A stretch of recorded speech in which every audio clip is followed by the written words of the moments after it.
Hello friends, মই পল আৰু আপোনালোকে চাই আছে ডিজিটেল আসাম।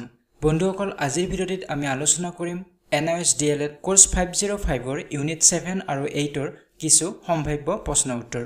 অলৰেডি কোৰ্স 504 আৰু 505 ৰ প্ৰশ্ন উত্তৰৰ বহুকিটা ভিডিঅ' আপলোড কৰা হৈছে। যদি আপোনালোকে এতিয়াও সেই ভিডিঅ'সমূহ চোৱা নাই, ডেসক্ৰিপচন বক্সত লিংক দিয়া আছে, তাৰ পৰা আপোনালোকে চাব পাৰিব, নাইবা ওপৰত থকা আই বটনত প্ৰেছ কৰি আপোনালোকে সেই ভিডিঅ'সমূহ চাব পাৰিব। গতিকে আহক এতিয়া আৰম্ভ কৰিছো আজিৰ ভিডিঅ'টি। প্ৰথম প্ৰশ্নটো লৈছো, তলৰ কোনটো শুদ্ধ?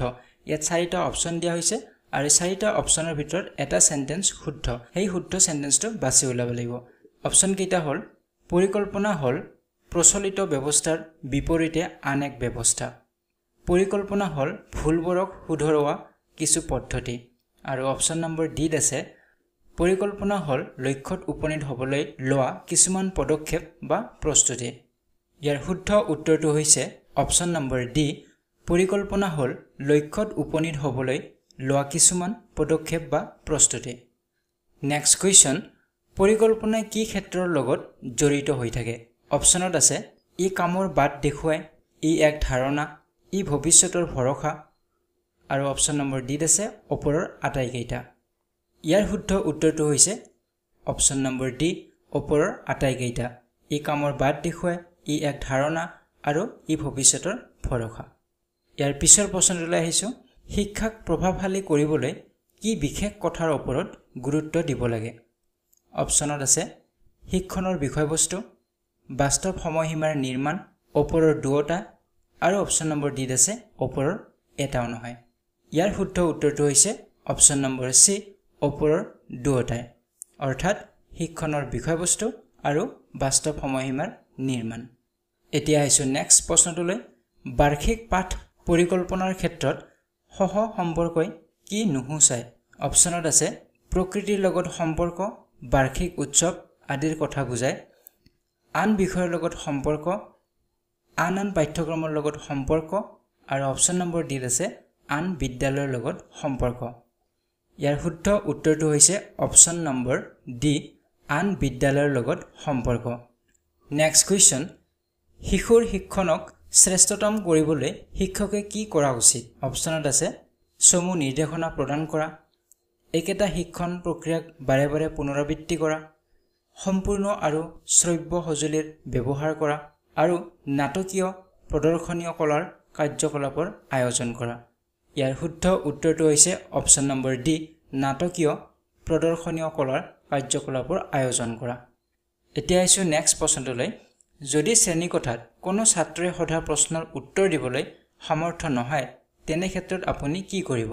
অপচনত আছে, ছাত্ৰজনক প্ৰশ্নটো তেওঁৰ অভিভাৱকৰ লগত আলোচনা কৰিবলৈ উপদেশ দিব, শ্ৰেণীৰ আন ছাত্ৰৰ লগত প্ৰশ্নটো আলোচনা কৰিবলৈ পৰামৰ্শ দিব, এই প্ৰশ্নটোৰ যে বিষয়বস্তুৰ লগত সম্পৰ্ক নাই সেই বিষয়ে জনাব, বা আপুনি ক'ব মই নাজানো, মই উত্তৰটো বিচাৰি তোমালোকক জনাম। ইয়াৰ শুদ্ধ উত্তৰটো হৈছে অপচন নম্বৰ বি, শ্ৰেণীৰ আন ছাত্ৰৰ লগত প্ৰশ্নটো আলোচনা কৰিবলৈ পৰামৰ্শ দিব। নেক্সট কুৱেশ্যন, সামূহিক সম্পদ কি? অপচন নম্বৰ এত আছে, এজন শিক্ষকৰ বাবে পৰিৱেশত বাস কৰা সকলো ব্যক্তিয়ে সম্পদ হ'ব পাৰে। অপচন নম্বৰ বিত আছে, পৰিৱেশত পোৱা সকলো বস্তু। অপচন নম্বৰ চিত আছে, পৰিৱেশৰ পৰা আহৰণ কৰা মূল্যৱান বস্তু। আৰু অপচন নম্বৰ ডিত আছে, মানুহৰ কামত আহিব পৰা সম্পদ। ইয়াৰ শুদ্ধ উত্তৰটো হৈছে অপচন নম্বৰ এ, এজন শিক্ষকৰ বাবে পৰিৱেশত বাস কৰা সকলো ব্যক্তিয়ে সম্পদ হ'ব পাৰে। নেক্সট কুৱেশ্যন, আনুষ্ঠানিক সম্পদ মানে কি? ইয়াত চাৰিটা অপচন আছে।